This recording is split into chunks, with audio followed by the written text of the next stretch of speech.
You close your eyes, and then you're somewhere else entirely, a place that doesn't exist, with people who shouldn't be there, doing things that make no sense.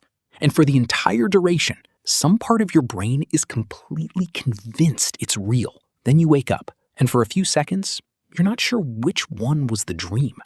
We know what dreams are now. Rapid eye movement sleep, memory consolidation, neural firing patterns, the brain processing the day's information while the body rests. But that explanation is about 70 years old.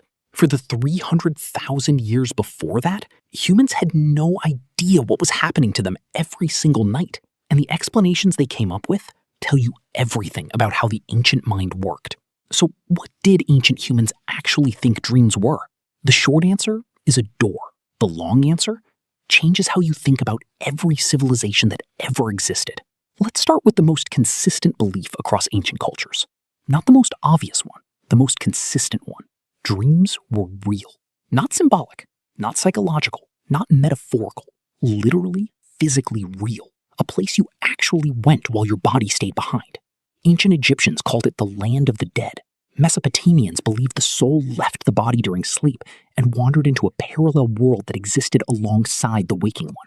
Indigenous Australian cultures describe the dream time not as a sleep experience, but as an actual dimension of reality, one that was arguably more real than the waking world, because it was where creation happened. Think about what that means for a moment. For most of human history, people believed they were living two lives simultaneously, a waking life and a dream life. And the dream life wasn't less real. It was differently real, a place where the rules of the physical world didn't apply, where the dead could speak, where gods walked, where the future existed before it happened. That's not primitive thinking. That's a rational conclusion from available evidence. Here's the problem ancient humans were trying to solve.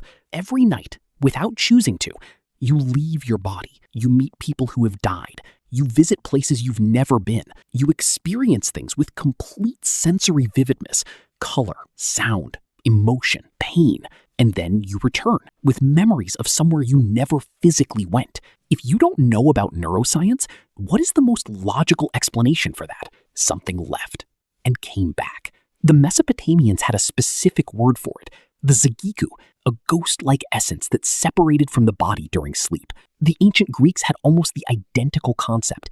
The psyche departed the body at night, wandering freely until the body woke and called it back. The Egyptians had the Ba, the mobile soul that could travel independently of the physical form.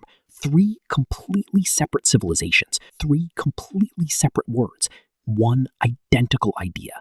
Something inside you is not fully attached to your body, and sleep is when it gets loose. But here's where it gets more interesting. Ancient humans didn't just think dreams were real.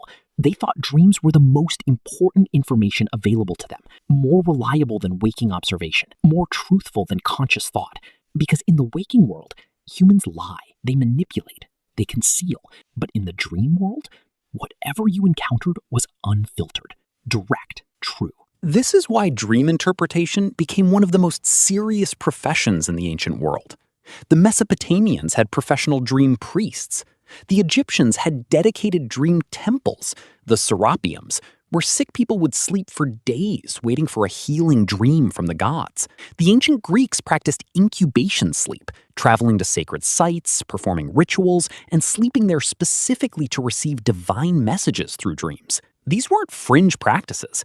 They were mainstream medicine, mainstream politics, mainstream military strategy. When Alexander the Great was deciding whether to siege the city of Tyre, he waited for a dream first. When Roman emperors made major decisions, official dream interpreters were consulted alongside military advisors. The entire book of Genesis turns on a dream. The entire foundation of Islam includes a dream. The Buddha's birth was announced through his mother's dream. Dreams weren't a curiosity to ancient humans. They were a primary source of information about reality. And here's the part that's genuinely hard to dismiss. They weren't entirely wrong. Modern neuroscience has confirmed that the dreaming brain processes emotional experiences, consolidates complex memories, and makes associative connections that the conscious waking brain misses. People regularly solve problems in dreams that they couldn't solve while awake. The chemist August Kekulé famously discovered the ring structure of benzene after dreaming of a snake eating its own tail. Paul McCartney woke up one morning with the melody to Yesterday fully formed. Countless mathematicians, writers, and scientists have reported breakthrough insights arriving through dreams. The ancient interpretation was wrong about the mechanism. A soul isn't literally leaving your body, but the underlying intuition that something meaningful and important is happening during dreams, something worth paying serious attention to, was correct. They didn't have the neuroscience, but they noticed the signal, and they built entire civilizations around taking it seriously. Today, we mostly ignore our dreams. We wake up, check our phones, and let the images dissolve. We have the science to understand what dreams are, but somehow that understanding made them feel less important, not more. Ancient humans had none of the explanation, and they never wasted a single one.